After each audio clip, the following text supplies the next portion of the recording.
Sumainyo ang Panginoon. At sumaiyo rin. Ang mabuting balita ng Panginoon ayon kay San Mateo. Papuri sa iyo, Panginoon.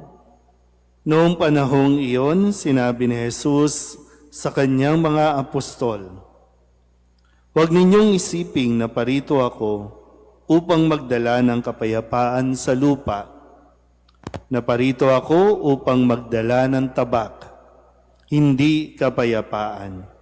Sapagkat naparito ako upang papaglabanin ang anak na lalaki at ang kanyang ama, ang anak na babae at ang kanyang ina, ang manugang na babae at ang kanyang biyenang babae, at ang kaaway ng isang tao'y ang kanya na ring kasambahay. Ang umiibig sa ama o sa ina nang higit sa akin ay hindi karapat-dapat sa akin. At ang umiibig sa anak na lalaki o babae nang higit sa akin ay hindi karapat-dapat sa akin. Ang hindi nagpapasa ng kanyang krus at sumusunod sa akin ay hindi karapat-dapat sa akin. Ang nag-iingat ng kanyang buhay ay siyang mawawalan nito, at ang nawawalan ng kanyang buhay dahil sa akin ay magkakamit nito. Ang tumatanggap sa inyo ay tumatanggap sa akin, at ang tumatanggap sa akin ay tumatanggap sa nagsugo sa akin.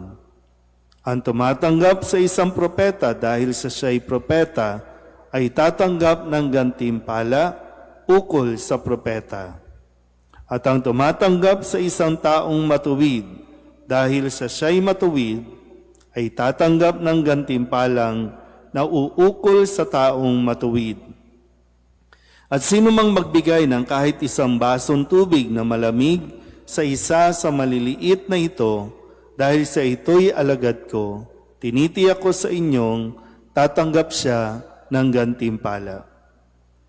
Matapos sa gubilinan ang 12 alagad, umalis si Jesus upang magturo at mangaral sa mga bayang malapit doon. Ang mabuting balita ng Panginoon. Pinupuri ka namin, Panginoong Hesukristo.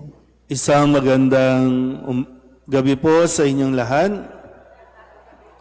Ngayon po ay Lunes ng 15 linggo sa karaniwang panahon at tayo po ay napapatuloy sa pakikinig sa mga habilin o instruction ni Kristo sa kanyang mga apostol. So ito yung konteksto na bago tuluyang umalis sa misyon ang kanyang mga alagad, sunod-sunod, nitong nakalipas na linggo, sunod-sunod na pagtatagubilin, mga dapat nilang tandaan, mga dapat nilang dalhin, mga dapat nilang wag dalhin.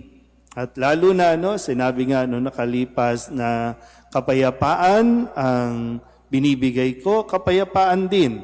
At kung ang tao na naninirahan ay nasa kapayapaan, sa kanya ang kapayapaan. Kaya ito yung mga salita na dapat dalhin ng mga alagad. Ito yung mga dapat nilang binibit-bit sa kanilang paghayo. At ngayon, muli, ito yung, kumbaga, huling tagubilin na ni Kristo sa kanyang mga alagad. Kasi hindi ito magiging madali. Along the way, pwede silang huminto. Along the way, pwede nilang maalala, ay, yung pamilya ko, yung magulang ko, yung concern nila, yung business nila, kasi lahat sila ay may mga profesyon, marami sa kanila ay mayroong asawa, may pamilya. Kaya nga, di ba, si Simon Pedro may biyenan. So, kung ang mga bagay na ito, ang ipra-priority nila, hindi sila karapat-dapat na maging alagad o tagasunod ni Kristo. Baka ibang buhay ang para sa kanila. Kasi kung iisipin nila ng isipin, tapos sasabihin nila, time first, uwi muna ako. Ay, teka lang, aalis muna ako. So mapuputol, maihinto. Kaya nga, tinatanong, bago tuluyan tanggapin ng mga alagad, ito ang mga inilatag ni Jesus. Handa ka ba? Handa ba sila para magpatuloy? Baka kasi sa umpisa lang, no? Parang yung hype, no? Nandoon, mataas ang level. Tapos pag nagsisimula na, konting problema, gutom, walang pera, susuko na, aayaw na. Kaya tingnan din natin, no? Medyo kakaiba din kasi, no? Pag hindi mo ito pinagdasalan at pinagnilayan ng mabuti, baka isipin natin tama yung ginagawa natin dahil sa mga binitawang salita ni Kristo sa kanyang mga alagad at baka gamitin din nating justification, tama pala ang aking ginagawa. Kasi yung sabi dito, di ba, no? Mag-aaway ang ama at ang anak na lalaki. Mag-aaway ang ina at ang anak na babae. Mag-aaway ang biyenan at ang manugang. Ngayon, kung kakamustahin ko, kamusta po? Bakit kayo nag-aaway-aaway sa pamilya? Bakit kayo nag-aaway? Minsan may mga talagang publicly, ng malalaking pamilya, nagkakagulo sila. Sasabihin ba natin, tama itong ginagawa natin. Ano ba, kayo po, bakit hanggang ngayon hindi kayo nag-uusap? Bakit hanggang ngayon hindi kayo napapansinan? Yung anak ninyo, yung kayo sa magulang, sa biyanan, sa manugang, magkasundo ba ang magbiyanan? Alam nyo naman, di ba? Sa isang kaharian, isa lang dapat ang reyna, di ba, no? Pag dalawa ang reyna sa bahay, gulo talaga yan. Pag dalawa ang hari sa bahay, gulo talaga yan. Bakit ang mga magkakapatid? Bakit nag-aaway-away? Dahil sa pera. Minsan nga, di ba, utang, magkakapatid, may utang, halos magpatayan pa yan. May mga pamilya na dahil sa politika, handang patayin ang isa't isa. Tama ba na, kasi sinabi ni Kristo, magpapatayan sila. Ito ba yon?